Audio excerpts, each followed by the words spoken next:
So I just need 3 minutes to close this.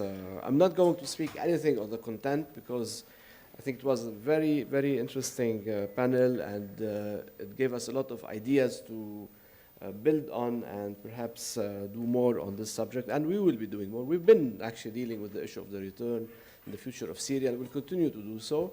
This Friday, Ruba, myself, Ziad as well is moderating, and another Syrian colleague, Aziz Hallaj, will be actually in dialogue with the Russian ambassador in the Arab Culture Club, Nadi al-Thaqaf al-Arabi in Hamra. So be there if you want to first-hand talk to the Russian ambassador, whatever he's going to say. But I want to first thank, and this is something that I'll be more than happy to do, the team that actually worked for these last couple of months to make this happen. The last 2 days have been very intense, but they've been really beautiful discussions and presentations. I want to thank the refugee team at AFI, Yara, Asil, Watfa, and Rawia, and everyone else who's here, and Yasmin, and everyone else in the room. The communication team here, Suzanne, Muhammad, Samira, Wudian, and everyone who has contributed to this, and all the interns, AUB communication team, our colleagues in AUB, the moderators, all those who were engaged in this, and UNHCR, who've been a great partner in this. I mentioned it in the morning when we did the opening yesterday, that it's a natural friend and partner to be with UNHCR. We want to work in this cause. It's not about partnering because we want to do these events and they support us sometimes in the events, but actually it's a natural partner to be working towards helping the refugees and those in need. So thank you for the UNHCR team. Karina is here, and Carol and Lisa and everyone else who's from UNHCR, so thanks for your continuous support.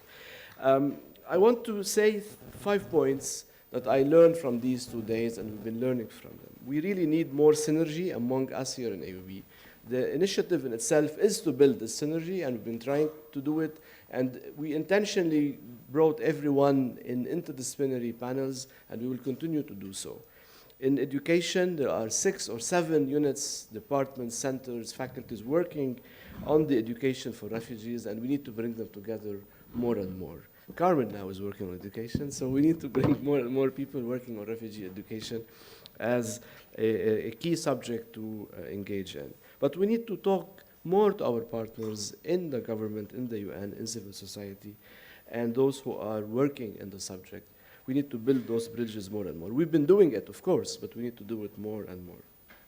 There's signs of research fatigue, as there are signs of all forms of fatigue because of the crisis. But also, I want to avoid any research waste. I know our colleague here, he walked out, but he mentioned, and Samir always reminds us of having refugees. But I don't want to face the war we do against populists with another populist move. Because otherwise, we are actually engaging with refugees through research, but I want to avoid voyeurism. I mean, we can, and we have been engaging with refugee activists, with refugee civil society, with refugee students, as a matter of fact, Syrian and Lebanese in these panels. But I don't want to just do it because for the sake of voyeurism or taking pictures of having refugees on the platform or on the podium. So we want to be also aware of this, not to also fall in the populist narrative of actually being too caring for the subject that it becomes like an act of voyeurism, unfortunately. But with the signs of research fatigue, we need to actually do more translational research. So we have a lot of research that has been produced in the last 5 or 6 years after the crisis.